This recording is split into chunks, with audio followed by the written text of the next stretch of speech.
evening. I'm Carolyn Clifford. And I'm Stephen Clark. Officer O'Rourke is being remembered tonight as a loving husband and father, as well as an heroic police officer. We do have Team 7 coverage tonight. Cheryl Choden spoke with people living in the neighborhood. Well, we're going to begin with 7 Action News reporter Tom Waite. And Tom, you've uncovered new information tonight about what officers found inside that home.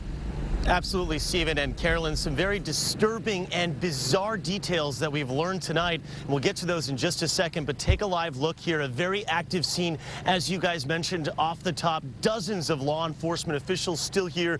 And as we zoom down the block, that's where this all unfolded earlier today, throughout the day, and of course into the early morning hours. Tonight, forensic techs and evidence techs are inside the house trying to gather as much evidence as possible. Neighbors come home after a 20-hour ordeal, whisked away from their homes in the dead of night after their neighbors shot and killed police officer Patrick O'Rourke. The upscale subdivision still a heavily armed camp tonight as law enforcement tries to piece it all together. It was just non-stop gunfiring, and we've never seen anything like it. West Bloomfield Township Supervisor Michelle Economo-Uresti this evening as she ushered residents back to their neighborhood here on Forest Edge Lane off Pontiac Trail. The police chief described it as hundreds of rounds of gunfire all day long until about, I think, 4 p.m. The suspect, Ricky Coley, was found dead in the house by remote-controlled robot that police used to enter the sprawling 4,000-square-foot mansion. In the hours before they moved in, police used heavy machinery to rip open the mansion, trying to find Coley's hiding place. Ultimately, Coley would be shot to death, but it's not clear who killed him. His final moments as bizarre as the ordeal itself. The image from the robot was he was laying on his bed. The image from the robot was from toe to head, and he was surrounded by knives, weapons, and wearing white goggles.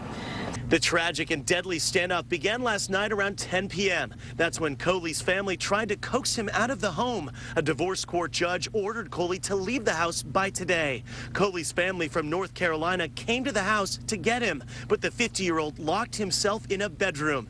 His mother begged him to come out. A shot was fired. Coley's family called police. Officer O'Rourke, along with 4 other officers, entered the home and began their search for Coley. As officers approached a bedroom, a shot was fired. The bullet pierced a wall and hit Officer O'Rourke in the neck. Very tragic. It was the first fatality in the history of the township. And the supervisor there referring to the only fatality in the police department's history. Of course, very tragic. The medical examiner just arrived here a few minutes ago. We're told the body of the suspect, Coley, he is still inside that house. The medical examiner now here on the scene. Sources are also telling me that this may have all been planned, that it may have all been premeditated. As far as who killed Coley, how it happened, an autopsy will reveal those details. Reporting live in West Bloomfield, I'm Tom Waite, 7 Action News.